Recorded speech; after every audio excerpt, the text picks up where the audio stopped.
There's two views on chain analysis. One view is a cheat code. The cheat code, which is well, it's an open source network and it's a visible ledger, and you want to see all the trades that are happening, which is exactly what it is. It's every single trade, which is one, and it's not a day trader. It's an investor. One person sells out, one person buys in, and the coins move. Right? Because the majority of this network is an investment network. It's a store of value network. When coins move, it's going from one investor to the other, or one investor to an exchange, one investor to OTC desk, one investor to a custody provider. So those moves are very, very visible. So that's like a cheat code. And then the other view of on-chain, which I think is now starting to die away, I think with the likes of us being more proactive in communicating. The other view of on-chain is it's snake oil. But I always felt that was great, because the more snake oil talk there is, there's more ability for the people who do use that, which is I do.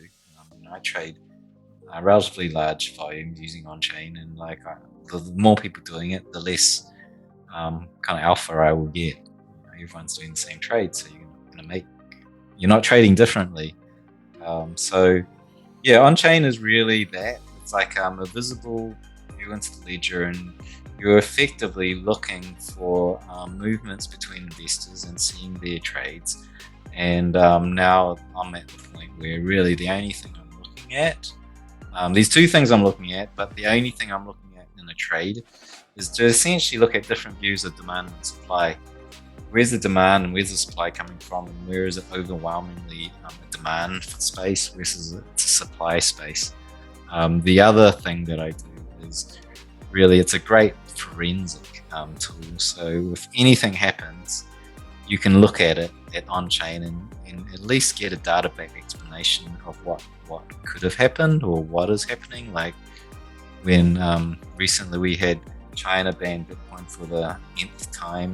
This time it was banning the miners. So we had a mass exodus of miners, and you could look on chain and go, oh, okay, there's hash rate plummeting. There's a lot of miners selling now, presumably to fund their migration to new locations. So you see all this stuff happening as well. And so, often reporters contact me and say, what's happening? Because this, and this. And then you can kind of look on chain, hundreds of charts, and go, this, and this is the signature of what's happening, and you can wrap a narrative around it. It might not necessarily be correct, but at least there's data to support that that's probable.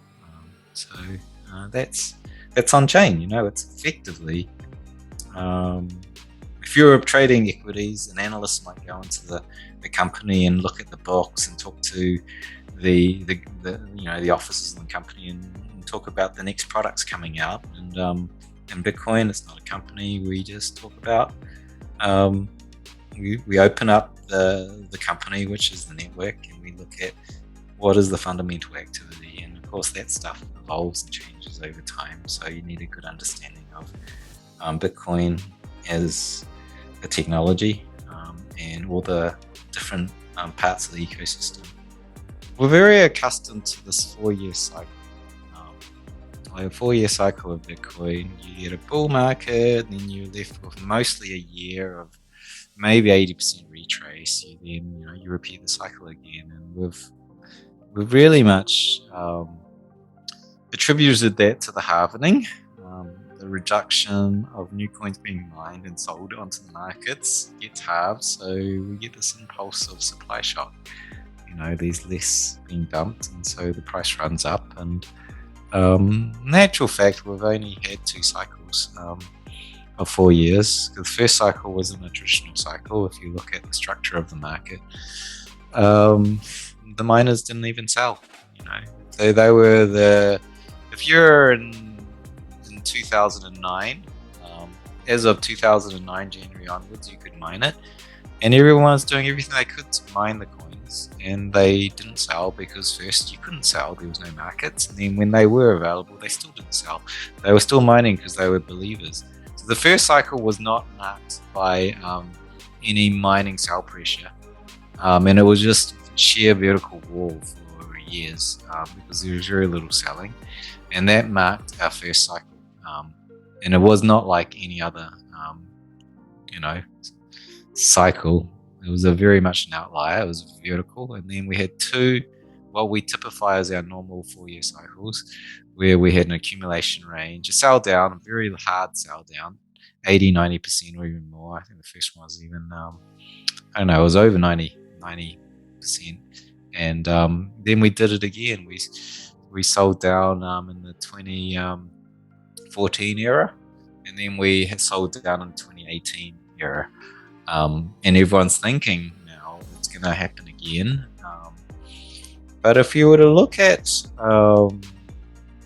like, remember the two really typical textbook perfect 4-year cycles happened powered by the halvening, which is the reduction of the mined coins being sold onto the market by half.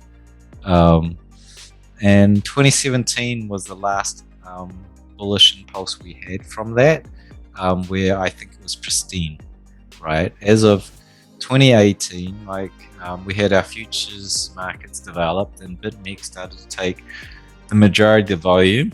And then you look at the money that we make. BitMEX, of course, trades in Bitcoin collateral, everything's Bitcoin. And so here, BitMEX is making billions of dollars. They're doing billions of dollars of trading per year, per day. And of course, what are they doing with that money? Maybe some of it's held, but a lot of it is sold to cash to pay for the operational side of things and the founders' luxury expenses. So a lot of that money is being pulled out of the ecosystem, sold from Bitcoin to cash, and that effectively is a tax on the network, and then sold to fiat. I'm going to tax anyone who's trading on BitMEX, and I'm going to sell it to fiat. It's a net sell pressure, no different from mining. Mining is a tax on the network, meaning that I'm diluting the supply, so it's a hidden tax on the network, and also a fees tax on the network who's transacting, and I'm going to sell it back onto the market to pay for my mining overhead. So those two fundamentals are no different from each other.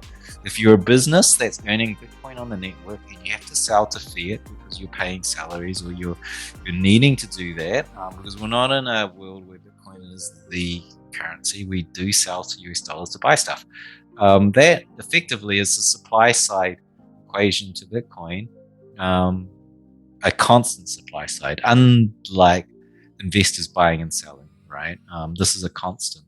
Like the infrastructure of Bitcoin is relying on miners, exchanges, and now ETFs, and all the complexities of the loans markets. These are parts of the ecosystem which are businesses that, for the ones that generate income in Bitcoin, that some of that is going to be sold. And so as the ecosystem develops further, we're going to have more and more of the infrastructural sell side. And their infrastructure was very simple in 2017 and earlier. The only infrastructure really of dominance was mining. Now derivatives, options, and even Grayscale ETF charging 2% fee is 4% of the mining network at sell pressure. So when you balance that out, like the halvening in a year and a bit, 2 years, that is now not going to be a happening because you've got all this other complexity of the infrastructure that is making Bitcoins taxing taxing's harsh because they're providing services, but they're earning and then they're selling.